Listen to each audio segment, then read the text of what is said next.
이 시간에 하나님의 말씀, 드디어 데살로니가 전후서 오늘 마지막 시간입니다. 전서도 다 끝났고 이제 후서도 오늘 마지막인데요. 데살로니가 후서 3장 6절에서 18절에 있는 말씀인데 신약성경 336쪽입니다.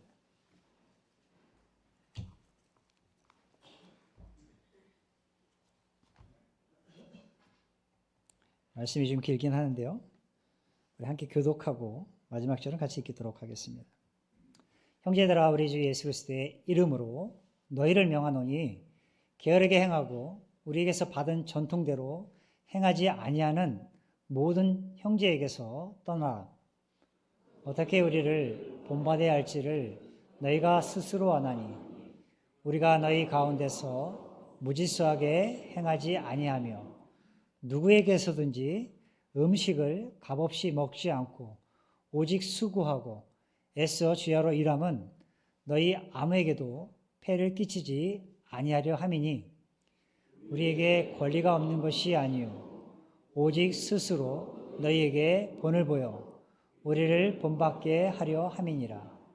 우리가 너희와 함께 있을 때에도 너희에게 명하기를 누구든지 일하기 싫어하거든 먹지도 말게 하라 하였더니 우리가 들은즉 너희 가운데 게으르게 행하여 도무지 일하지 아니하고 일을 만들기만 하는 자들이 있다 하니 이런 자들에게 우리가 명하고 주 예수 그리스도 안에서 권하기를 조용히 일하여 자기 양식을 먹으라 하노라. 형제들아, 너는 선을 행하다가 낙심하지 말라.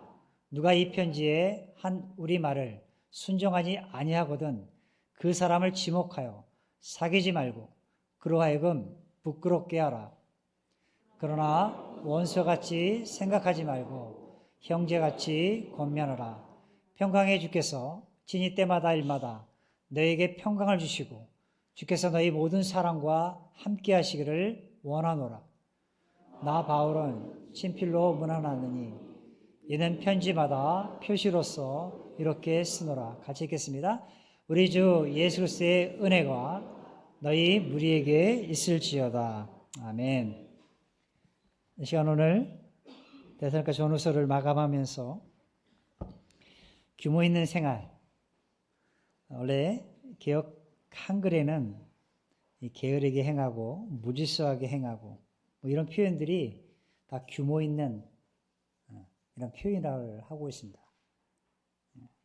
규모가 있다라는 것은 질서가 있다, 책임이 있다, 게으르지 않다라는 의무입니다.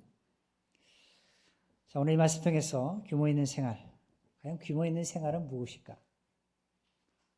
질서 있게 어떻게 우리가 신앙의 공동체 안에서 신앙생활을 할 것인가? 특별히 이 서신을 쓸 때는 바울이 종말을 사는, 특별히 종말에 대한 잘못된 인식을 갖고 있는 또 주님의 재림관에 대해서 분명한 인식을 하지 못하는 데살로니가 교회 안에 이런 무리들에게 본 서신이 쓰여진 것입니다.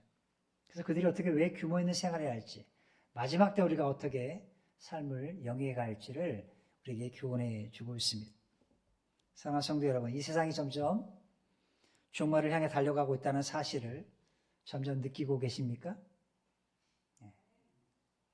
우리의 끝이 얼마 남지 않았다라는 생각들을 해봅니다. 자, 그렇다면 우리는 이미 종말을 살아가는 사람들일 것입니다. 마지막 시대를 살아가는 우리에게 주님의 재림을 기다리는 신앙은 매우 중요합니다. 마지막 때가 아니면 그렇지 않을 수도 있겠죠. 우리 삶이 영원한 것처럼 살면 주님의 재림을 소망하지 않아도 될 수 있을지 모르겠습니다. 마지막 시대, 종말을 치닫아서 달려가고 있는 이 시대의 모습을 바라보면서 우리가 소망할 것은 오직 주님의 다시 오심입니다. 그날을 우리가 기다리면서 인내로서 믿음의 경주를 하고 있습니다. 그런데 문제는 무엇이냐? 우리가 이 종말, 마지막 때, 마지막 시기, 그 종말을 어떻게 믿느냐에 따라서 우리의 삶이 완전히 달라진다는 사실입니다. 예를 들어서 종말을 잘못된 방식으로 믿게 되면 신앙은 쉽게 왜곡되기 쉽습니다. 그래서 이단 사입에 의해서 내가 그쪽에 마음이 빼앗기고 미혹당할 수가 있습니다. 또한 종말을 주님의 심판과 어떤 공포로만 이해하면 신앙생활의 기쁨이 아니라 한순간 한순간이 두려움 뿐일 것입니다. 불안하고 세상을 피해 숨으려고만 하게 될 것입니다. 또는 어차피 세상은 언젠가 끝날 거야. 이 생각이 점점 강해지면 강해질수록 오늘 하루 내게 맡겨진 삶의 책임에 다하지 않는 모습들을 보게 됩니다. 그리고 가정과 자신이 처한 일들과 맡겨진 사명도 소홀하게 되는 것을 보게 됩니다. 주님이 언제 오실런지 우리는 알 수 없습니다. 그리고 어떤 일이 일어날지 물론 성경에 다 기록되어 있죠. 그러나 우리 믿는 자들, 이미 구약시대에 죽은 자들, 예전에 죽은 자들이 다 무덤을 깨치고 일어난 이후에 우리 산자들, 교회, 예수 믿고 구원받은 자들은 다 공중에서 주님을 만나게 될 것입니다. 그리고 이 땅에서는 대환란의 기간을 지내야 합니다. 물론 이를 생각하면 우리에게 소망이 있습니다. 그러나 언제 어떤 일이 일어날지 그 일에만 너무 집중한 나머지 많은 사람들이 정작 주님이 원하시는 현재 내 삶에 충실하지 못할 수 있고 주님이 원하시는 삶을 놓칠 수가 있다는 것입니다. 마지막 때니까 이제는 우리가 할 것을 다 내려놓고 주님 맞을 준비를 해야 된다. 예전에 다미 선교회처럼 그렇게 해서는 안 된다라고 말하고 있는 것이죠. 결국 이런 신앙은 종말을 믿는 것처럼 보이지만 사실은 성경의 진리를 바르게 믿는 것이 아닙니다. 여기 데살로니가 교회 이 당시에도요. 당시 데살로니가 교회도요. 주님이 곧 오신다는 사실을 잘못 이해한 사람들이 있었습니다. 그래서 어떤 이들은 이렇게 생각한 거예요. 어차피 주님이 곧 오시는데 굳이 내가 열심히 살 필요가 뭐 있어. 주님 곧 오실 것인데. 예전에 70년대 헨리의 성인가요? 지구를 향해서 별똥별이 하나 나타나서 그 지구랑 충돌할 것처럼 뉴스에서 나온 적이 있었어요. 그래서 사람들이 시골에서 소 잡아먹고 막 이제는 끝났다. 그걸 여러분 기억하시는지 모르겠어요. 저는 70년대니까 좀 어렸을 때죠. 초등학생 때니까. 그런 일이 있었어요. 동네에서. 야, 지구랑 충돌하면 과연 이 별똥별이랑 지구랑 충돌하면 사람들이 얼마나 살 수 있을까? 지구의 회전축이 바뀌는 건 아니까. 여러 가지 일들이 있었죠. 그해도 92년도인가요? 다미선교회 때문에 많은 사람들이 흰옷을 입고 우리 찬양대가 약간 흰옷을 입고 주님 맞을 준비를 하는 것처럼 이렇게 흰옷을 입고 산에 올라가서 계속 기다린 거예요. 마지막 디데이를 정해놓고 막 찬양을 하고 많은 사람들이 모여서 주님 보고 오시니까 우리가 열심으로 부흥하듯이 할 거예요. 근데 디데이가 됐는데 안 오시는 거예요. 오전에 안 오시려나 보다. 오후에 오시겠지. 오후가 됐는데도 안 오시는 거예요. 저녁이 됐는데도 안 오시는 거예요. 사람들이 막 혼란스러운 거죠. 이게 뭐지? 에이, 우리가 날짜를 잘못한 거 아니야? 다음날 기다렸어요. 하루가 지나고 이틀이 지나고 사람들이 막 웅성웅성거려요. 거짓말 아니냐 이거 거짓말. 근데 데살로니가 교회도요. 이 잘못된 생각 때문에 사람들이 자신들이 하던 일을 다 내려놓고 자신의 책임을 회피하고 그저 다른 사람들에게 의지하며 살아간 거예요. 내가 아무 일 안 하니까 뭔가 얻어먹어야 되잖아요. 그러니까 다른 공동체, 지체들에게 의지하는 그런 삶을 살아가는 사람들이 있었다라는 거예요. 그런데 더욱 심각한 것은요. 이들이 단순히 게으른 정도에 미친 것이 아니라 교회를 혼란스럽게 만들었다는 거예요. 게으르고 무의도식하면서 지낼 수도 있지만 오히려 이런 사람들 때문에 교회가 분란이 일어나기 시작합니다. 이런 상황 속에서 지금 사도 바울은 오늘 본문에 우리에게 매우 분명하게 말하고 있습니다. 종말을 기다리는 성도는 무질서하게 사는 사람이 아니라 오히려 더 질서 있고 성실하게 살아야 한다라고 강조하고 있습니다. 즉 바울은 저들의 잘못된 재림 사상을 바로잡기 위해서 규모 있는 생활이 무엇인지 그리고 우리가 어떻게 살아야 하는지를 분명하게 교훈하고 있습니다. 먼저 규모 없이 행하는 자에게 바울이 어떻게 권면했는지 함께 살펴보고자 합니다. 여기 규모 없다라는 말은 오늘 성경에 말씀하는 것처럼 6절에 보니까 게으르게 행한다, 7절에 무질서하게 행한다, 11절에도 게으르게 행한다라는 이 표현입니다. 무책임한 거죠. 그런 자들이 어떤 자들이었습니까? 여기 특징을 보니까 6절에 보니까 바울이 전해준 복음의 진리를 따르지 않는 사람들이었음을 보게 됩니다.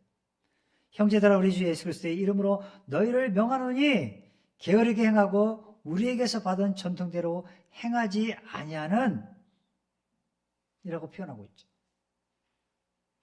우리에게 받은 바울과 디모데와 실라를 통해서 전해진 그 말씀의 전통, 유전, 교훈, 가르침을 얘기합니다. 이 전통대로 행하지 아니하는 자들이 있었다라는 거예요. 여기서 중요한 것은요, 단순히 그들의 행동의 문제가 아니라 그들은 그들에게 전해진 바울에 의해서 전해진 그 교훈, 가르침, 진리를 무시했다라는 거예요. 진리를 왜곡했다라는 거예요. 그런 태도를 보였다라는 것입니다. 이들은 말로는 주님의 재림을 이야기했습니다. 그러나 실제 삶은 오히려 책임을 회피하고 하나님의 말씀에 대한 순종이 없었고 매우 교회 내에 무질서함을 초래하는 사람들이었습니다.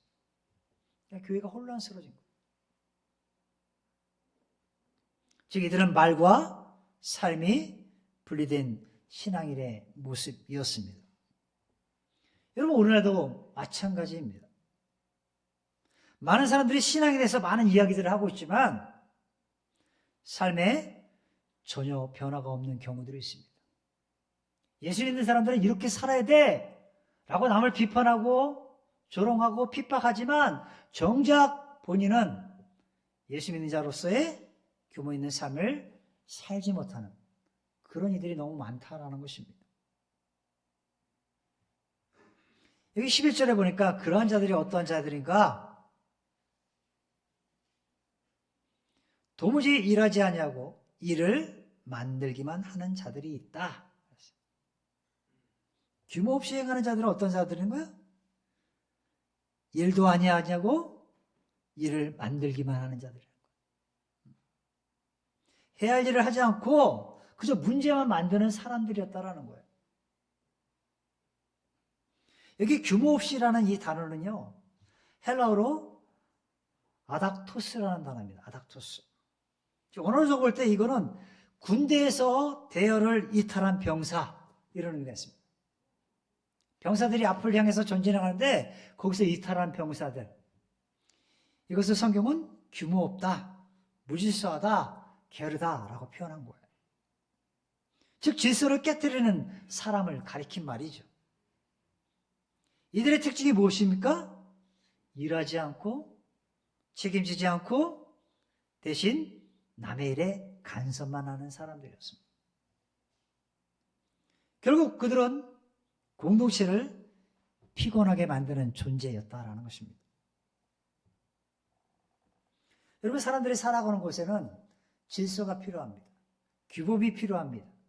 지켜야 할 우리가 법규들이 있습니다. 그 질서를 우리가 잘 지킬 때 조화롭게 그리고 조화롭고 아름다운 관계가 유지될 수 있는 것입니다. 마찬가지로 교회도 오늘날 교회도 성도 상호 간에 지켜야 할 영적 질서들이 있습니다. 만약에 이 질서가 무너지면 교회는 혼란에 빠지게 되어 있습니다. 당시 데살로니가 교회 안에도 이 그릇된 재림감과 임박한 종말을 지나치게 강조한 사람들 때문에 정작 그들이 자신들이 맡겨진 그 은사대로 받은 바 그 책무를 다해야 되는데 그러지 못해서 교회의 질서를 깨트리고 있었다라는 거예요. 불성실하고 무질서하게 많은 사람들을 혼란케 한 무리들이 존재했습니다. 심지어 다른 사람들에게 가서 이래라 저래라 참견하고 공동체의 문제를 일으키고 있었습니다. 자, 그렇다면 바울은 이렇게 교회 안에서 무질서한 자들, 게으르고 주님의 말씀의 진리를 왜곡하는 자들, 그런 규모 없는 자들을 어떻게 대하라 오늘 말씀하고 있는 것일까요? 바울은 매우 현실적인 지침을 그들에게 주고 있습니다. 여기 6절에 보니까, 하반절에 보니까 모든 형제에게서 떠나라. 그리고 14절 하반절에 보니까 그 사람을 지목하여 사귀지 말고 그로 하여금 부끄럽게 하라. 떠나라, 부끄럽게 하라 말하고 있습니다. 여기 떠나라라는 것은요, 그를 완전히 끊어버려라 라는 뜻이 아니라 그들의 영향을 받지 않도록 좀 거리를 둬라 이런 말입니다. 왜냐하면 여러분 잘못된 삶은요, 잘못된 신앙은 쉽게 전염되기 쉽습니다. 마치 누룩처럼 그럴 수 있다는 거예요. 게으름도 전염되고 불평도 전염되고 무질서 역시 전염되게 있습니다. 그래서 바울은 그들과 사귀지 말고 오히려 그들을 부끄럽게 하라, 수치를 느끼게 하라 라고 말하고 있는 것입니다. 즉 이 말은 친밀한 교제를 피하고 그들의 삶에 동조하지 말라. 그래, 네 말이 맞아. 왜? 이렇게 하면서 같이 그 말에 동조하거나 그 말을 동의하거나 그러지 말라는 거예요. 불평하고 원망하고 질서 없이 행하는 그런 모습들에 대해서 그들을 떠나라 라고 바울은 이야기하고 있습니다. 그들의 말과 행동을 따르지 말고 분별하여 경계하라는 말씀이었을 것입니다. 왜냐하면 저들이 스스로 자신의 잘못을 깨닫기 위해서는 그들과 멀리 해야 되는 거예요. 그렇지 않고 함께 동조하면서 같이 어울리면 전혀 깨달지 못하기 때문에 그들 잠시 떠나라, 멀리하라, 사귀지 말라, 오히려 그들을 부끄럽게 하라 라고 말하고 있는 것이에요. 그래야 그들이 그 잘못을 깨닫고 돌아올 수 있기 때문에 바로 이와 같은 권면을 하고 있습니다. 그렇다고 저들이 원수처럼 그들을 대하거나 무조건 배척해서는 안 될 것입니다. 그래서 바울은 이렇게 얘기합니다. 15절에 보니까 그러나 원수와 같이 생각하지 말고 형제같이 권면하라. 철천지 원수처럼 저들은 우리와 틀려. 저 성도 때문에, 저 형제 때문에 오히려 교회가 무질서하고 혼란스러워라고 배척하지 말고 좀 거리를 두면서 그가 돌아올 때까지 기도하면서 오히려 한 형제요, 자매처럼 권면하고 가르치라는 거예요. 바로 이것이 교회가 가져야 할 태도라는 것입니다. 즉 진리는 분명하게 지키되 사랑은 결코 잃지 않는 것. 사람을 책망하되 그 사람을 버리지 않는 것. 바로 그것이 교회의 질서를 바로 세워가는 길이라는 것입니다. 자, 그렇다면 현재 우리는 어떻게 이 규모 있는 삶을 살아갈 수 있을까요? 오늘 7절로 9절의 말씀을 보면 바로 이렇게 얘기합니다. 어떻게 우리를 본받아야 할지를 너희가 스스로 안다라고 표현합니다. 즉 우리의 본을 따르라 라고 말하는 거예요. 너희가 우리의 본, 바울과 디모데와 실라가 행했던 그들의 본들을 따르라 말하면서 너희가 이것을 너무나도 잘한다. 이미 성도들이 어떻게 살아야 할지를 스스로 잘 알고 있지 않냐라고 말하고 있는 거예요. 왜냐? 바울이 데살로니가 지역에 복음을 증거할 때 이미 그들은 바울의 삶을 통해서 바울이 어떠한 삶을 살았는지 그 본을 잘 따랐기 때문에 이야기를 하고 있는 것입니다.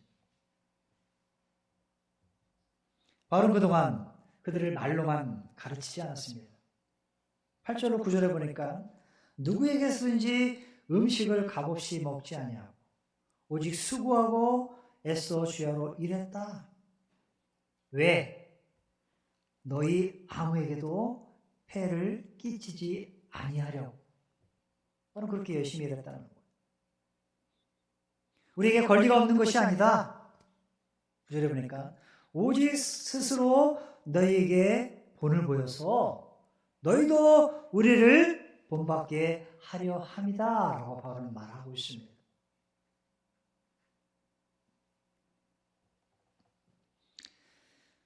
바울은 직접 자신의 삶을 통해서 본을 보여줬습니다. 그리고 스스로 일했어요.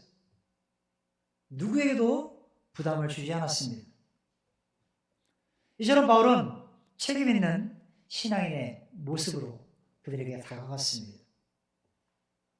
자신이 갖고 있는 권리, 충분히 주장할 수 있음에도 불구하고 주장한 것이 아니라 오히려 책임을 감당했습니다. 바울이 이같이 한 이유가 어디에 있을까요? 그것은 복음의 효과적인 전파를 위해 충분히 자신의 권리조차도 기꺼이 바울은 내려놓는 것입니다. 오히려 자신이 그렇게 행하면 복음이 걸림돌이 생길까 봐. 오히려 성도들이 봐라, 바울은 저렇게 남들에게 대접받으려고 하고 인정받으려고 하고 앞에 서기만 좋아하고 그렇게 손가락질할 수도 있으니까. 바울은 그저 자신의 권리를 주장한 것이 아니라 그저 맡겨진 책임에 최선을 다했습니다. 이 모든 것이 복음이 효과적으로 전파되기 위해서 그러고 했다라는 거예요.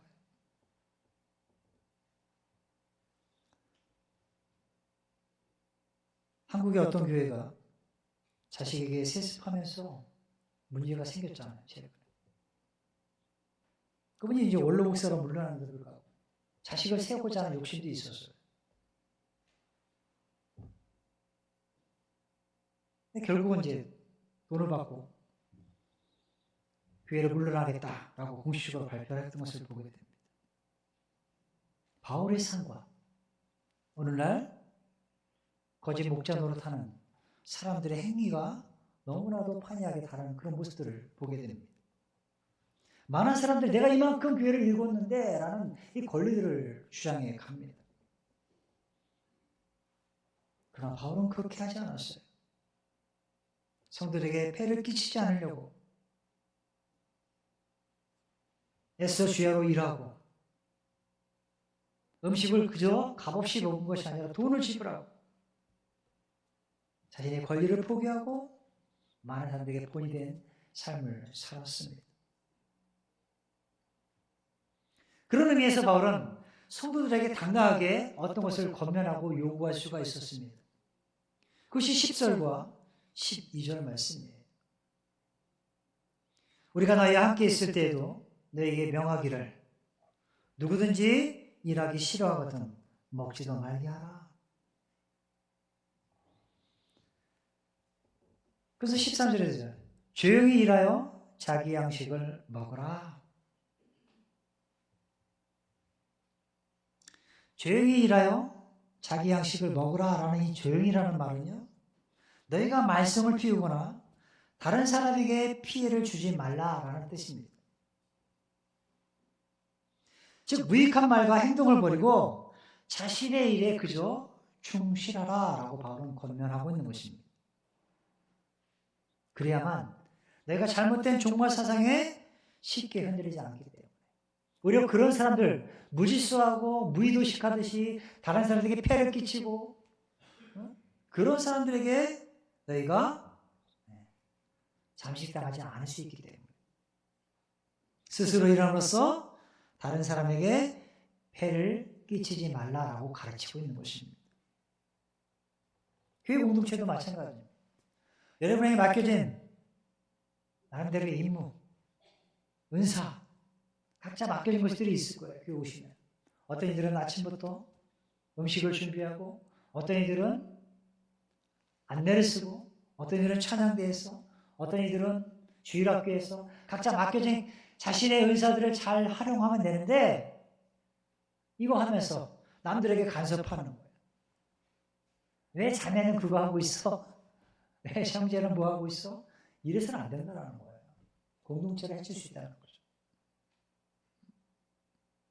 그저 자신에게 맡겨진 그 은사대로 열심히 일할 때 그는 건강을 유지할 수 있는 거예요. 물론 어떤 일을 생각하겠죠. 나는 이렇게 열심히 하는데 왜 저 성도는 아무것도 안 하지? 라는 생각이 들 때가 있어요. 그때 바울이 권면합니다. 13절 말씀이에요. 형제들아 너희는 선을 행하다가 낙심하지 말라. 굳이 다른 사람들이 하든 안 하든 상관없이 그저 내게 맡겨진 일들에 충성을 다하라 라고 말하고 있는 것이죠. 즉 무질서한 사람들로 인해 너의 마음이 약해지지 말아라. 오히려 남을 비판하고 조롱하고 교회를 혼란케 하는 사람들 때문에 약해진 마음으로 신앙생활하지 말아라 라고 말하고 있는 것입니다. 그래서 많은 사람들이 가끔 시험에 빠지는 경우 있죠. 왜 나만 이렇게 힘들게 하지? 대충 사는 사람이 더 편하지 않은가? 누구누구 성도 보니까 그렇지 않은 것 같은데. 그래서 바울이 말하는 거예요. 너희가 선을 행하다가 낙심하지 말라. 왜냐하면 하나님께서 너희의 모든 수고를 반드시 기억하기 때문이다라고 말하고 있는 거예요. 여러분이 하나님께서 여러분이 하는 그 모든 수고를 다 알고 계십니다.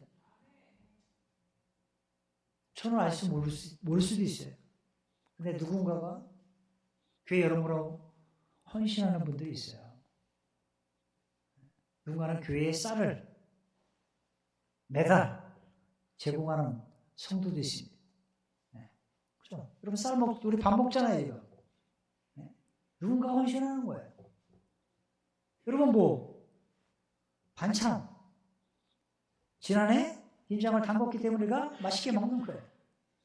또 어떤 반찬들이 있을 때 우리 여전도에서 돌아가면서 한나의 회원들이 돌아가면서 음식을 준비하기 때문에 짝을 이뤄야 되지 않을까 저는 생각해 봅니다. 한 사람이 맡고 있으니까 너무 부담이 크다. 2명씩 짝을 이루면 어떨까? 이런 생각을 좀 해볼 때가 있어요. 음식을 준비하고 사와야 되고 어떤 분들은 토요일날 일찍 나와서 미리 음식을 준비하고 주일날 해요. 제가 지난번에 한번 해보겠는데 오늘부터 다시 실행할 거예요. 우리 점심 때 밥 먹을 때마다 그 식당에 오늘 조 있잖아요. 그분들에서 박수 치고 밥 먹기로. 좋죠, 여러분? 네. 수고하시잖아요. 아침부터 나오셔서 음식을 준비하고 땀 뻘 흘리면서 또 찬양대 쓰기도 하고 그리고 또 예배 끝나자마자 실직 내려가서 또 음식을 또 막 이렇게 대접하고 하는 모습들을 보면 정말 수고롭잖아요. 그래서 밥 먹을 때 감사히 먹겠습니다. 하나님께 기도하고 서로 격려하는 그런 우리 좀 교회의 전통이 됐으면 좋겠다. 이런 생각을 좀 해봤어요. 여러분 좋으신가요? 그냥 공짜로 밥 드시겠습니까? 1,000원씩 받아야 될까요? 1,000원씩 돈 내고 우리 황금 앞에다가. 예전에 저는 교회 다닐 때 돈 내고 밥 먹었어요. 500원씩. 그래서 그걸 목적 헌금식으로 해서 다른 데 쓰기도 했습니다. 그럼 얼마나 고마운, 얼마나 감사한 일이에요. 그러나 그렇게 헌신하신 분들이 가끔 난 이렇게 아침부터 나와서 하는데 왜 남들은 저럴까? 이렇게 하지 말라는 거예요. 선을 해가다가 낙심하지 말라. 왜? 하나님께서 여러분의 수고를 다 알고 계시기 때문에 여러분의 수고가 천국에서 해같이 빛난 날이 있을 것입니다. 사랑하는 성도 여러분, 오늘 말씀의 핵심은 분명합니다. 종말을 기다리는 성도는 즉 무질서하게 사는 사람이 아니라는 거예요. 마음대로 살아가는 것이 아니라는 거예요. 캔세나 치나 될 대로 되라. 나는 먹고 즐기겠다. 아니 마지막 때인데 내 인생이 이렇게 짧은데 그 주님 오실 것인데 보니까 전쟁과 기근과 기후의 변화와 여러 가지 형태들을 보니까 야 이거 마지막 때네. 있는 거 다 쓰고 잡자. 있는 거 다 즐기다 가자. 이러지 말라는 것이죠. 더 성실하고 더 책임 있게 살아가는 사람이 바로 종말을 기다리는 사람이라는 거예요. 이 말씀을 구체적으로 적용해 보면 내 삶의 질서를 다시 한번 점검해 보라는 거예요. 내가 어떻게 시간을 사용하고 있는가? 성경에 세월을 아끼라 라는 말은 내 시간을 잘 관리하라는 말이에요. 내가 일하는 태도는 어떠한가? 내가 나이가 있는 하나님과 내 삶이 일치하고 있는가? 내가 말한 대로 그렇게 살아가고 있는가? 기도한 대로 그렇게 행하고 있는가? 보라는 거예요. 그래서 우리 스스로에게 물어봐야 합니다. 나는 과연 규모 있는 삶을 살고 있는가?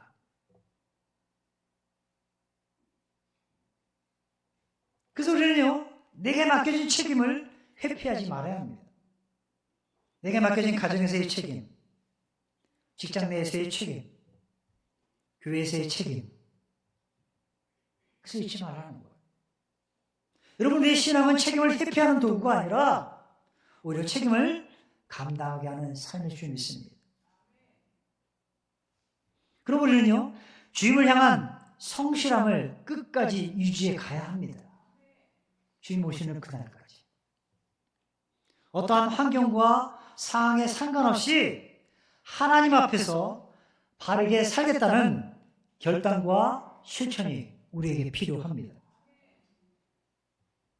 그들은 공동체 안에서 이 바른 질서를 세워가는 사람이 되어야 합니다. 군대도 가면 위계 질서가 있듯이 교회도 신앙의 질서가 필요합니다. 그래서 목회자가 있고 교회 일꾼들이 존재합니다. 종말을 살아가는 성도에게 필요한 것은 진리를 바로 분별하는 영적인 분별력이 필요합니다. 그래서 말씀을 정확히 알아야 돼요.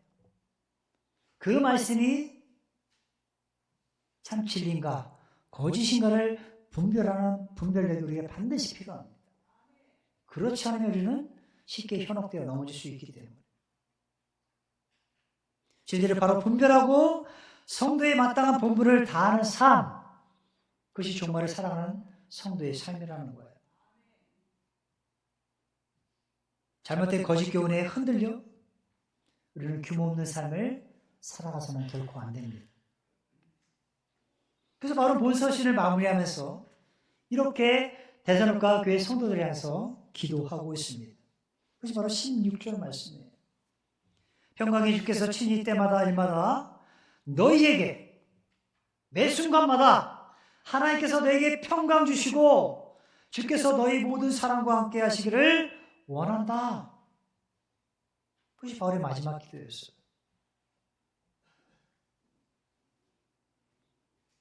바울은 성도들이 주님의 은혜로 모든 거짓 교훈을 분별하고 성도의 본분을 감당하기를 바랐던 것을 보게 됩니다.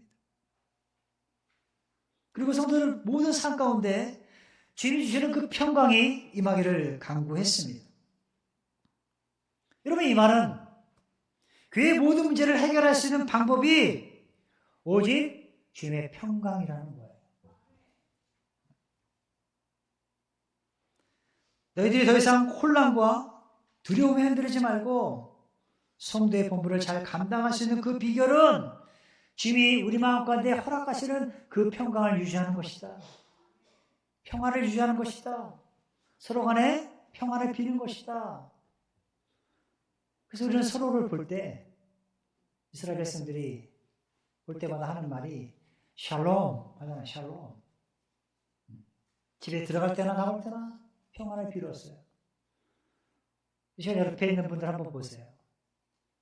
샬롬 한번 하세요. 샬롬. 평안을 비는 거예요. 샬롬.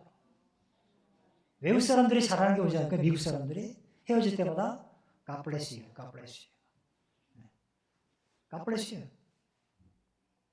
하나님의 축복을 빌잖아요. 항상. 나에게 하나님의 축복이 있기를 원한다. 우리 서로 만날 때마다 샬롬, 샬롬. 제가 문자를 볼 때마다 샬롬, 샬롬 부시잖아요. 평안을 비는 거. 바로 그때 주님의 평강만이 교회의 모든 문제들을 해결할 수 있음을 그가 알았기 때문에 그런 거예요. 이어서 보는 18절에 우리 주 예수 그리스도의 은혜가 너희 무리에게 있을지어다.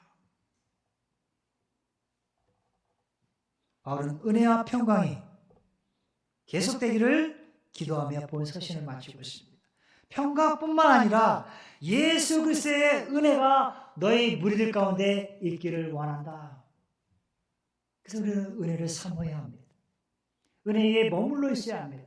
은혜의 보좌 앞에 담대히 나와야 되는 거예요. 그것이 우리의 예배인 것입니다. 주님의 은혜를 갈망해야 합니다.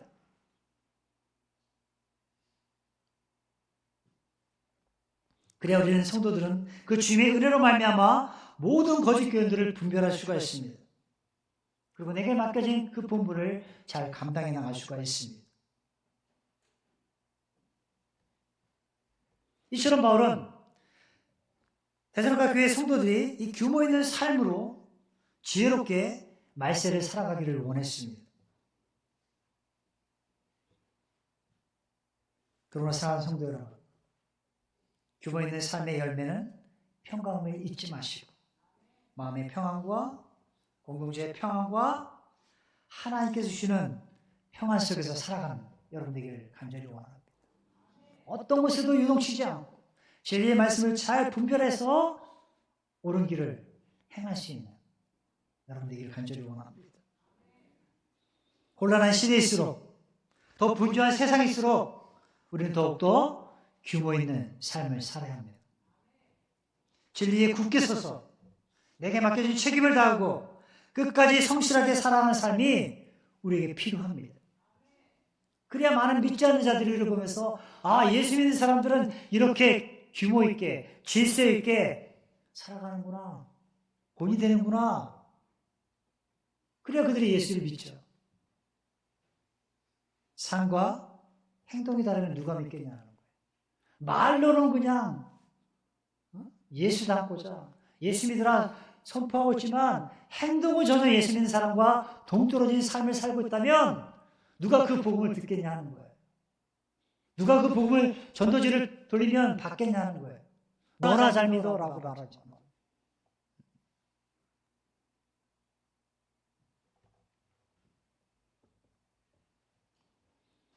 규모 있는 삶. 이것은 정말을 살아가는 성도들의 필요한 삶입니다.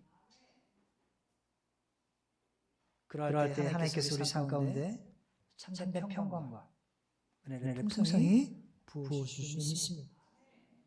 저는 우리 교회가 우리 교회 성도 한 사람 한 사람이 이처럼 규모 있는 삶을 통해서 주님을 영화롭게 할 수 있는 거룩한 성도가 되기를 간절히 소망합니다.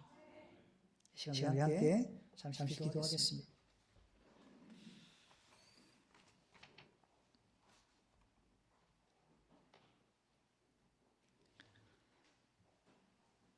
사랑하는 성도 여러분, 우리는 지금 말세의 시말에 살아가고 있습니다.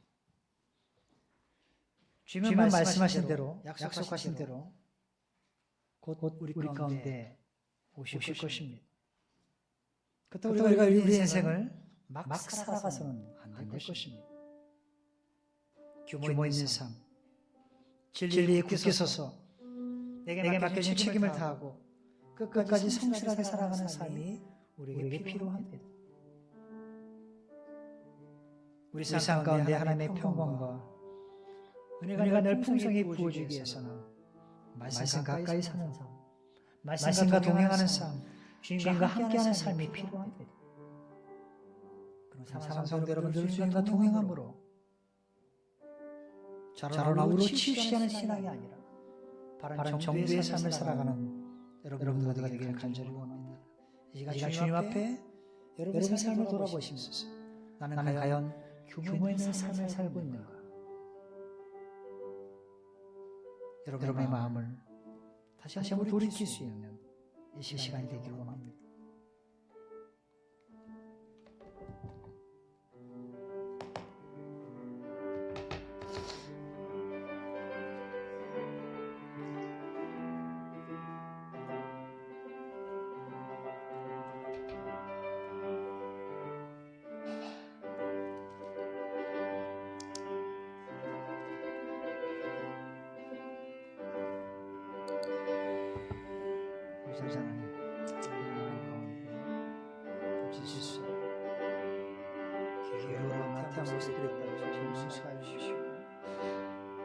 주신 날이 임박한 이에게도 질서에 있게 하여 주시고 주의 굳게서 영적인 변력을 받고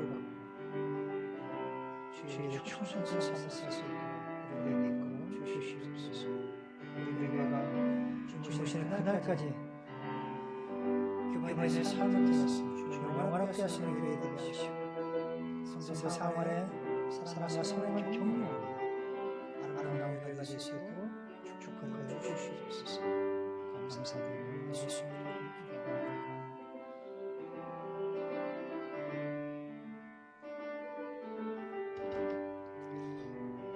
기도가 끝나신 분들을 다 같이 자리에서 일어서시네. 찬송가 436장 1절과 4절 찬양했습니다. 1절과 마지막 절 찬양했습니다.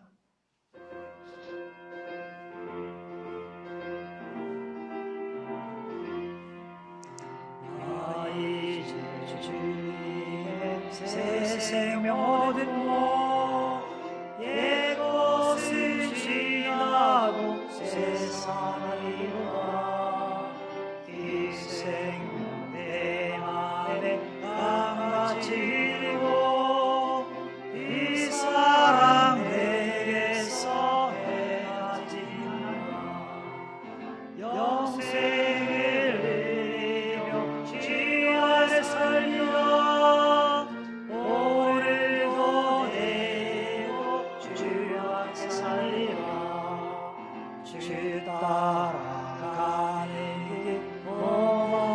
사절입니다. 찬송을 드리며 따라가리라. 낮은 모시며 영원히 살리라. 날마다 섬기며 주 앞에 살리라. 영생을 드리며 주 안에 살리라.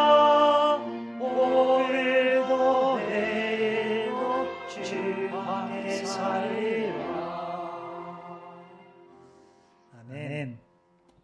사랑하는 아버지 하나님 감사합니다. 데살로니가 전후서를 마무리하면서 특별히 바울이 데살로니가 교회 내에 문제가 되었던 종말에 대한 재림에 대한 잘못된 사상들을 말씀으로 교훈하고 가르쳐주시며 감사합니다. 특별히 이 마지막 시대에 살고 있는 우리들이 이 말씀을 통해서 우리 또한 그모에 있는 삶을 통해서 그래도 또 아름답게 섬겨가고 주의 뜻을 이루어가는 신앙 공동체가 될 수 있도록 저희들을 축복하시고 또 주의 말씀에 굳게 서서 진리를 잘 분별하고 영적으로 깨어서 기도하며 어떤 순간에도 주시는 평강과 은혜를 잃어버리지 않는 우리 모두가 될 수 있도록 주의 인도하여 주시옵소서. 귀한 성도들 한 사람 한 사람의 삶을 주께서 주관하여 주시고 주의 은혜 가운데 늘 거함으로 주님과 동행하는 삶을 통해서 주님을 영화롭게 할 수 있는 우리 귀한 성도 될 수 있도록 축복 내려 주시옵소서. 귀한 말씀을 감사하고 오후 시간도 주께 온전히 의뢰하며 이 모든 말씀 우리를 죄악 가운데서 구원하여 주신 예수 그리스도의 이름 받들어 감사하며 기도드렸습니다. 아멘.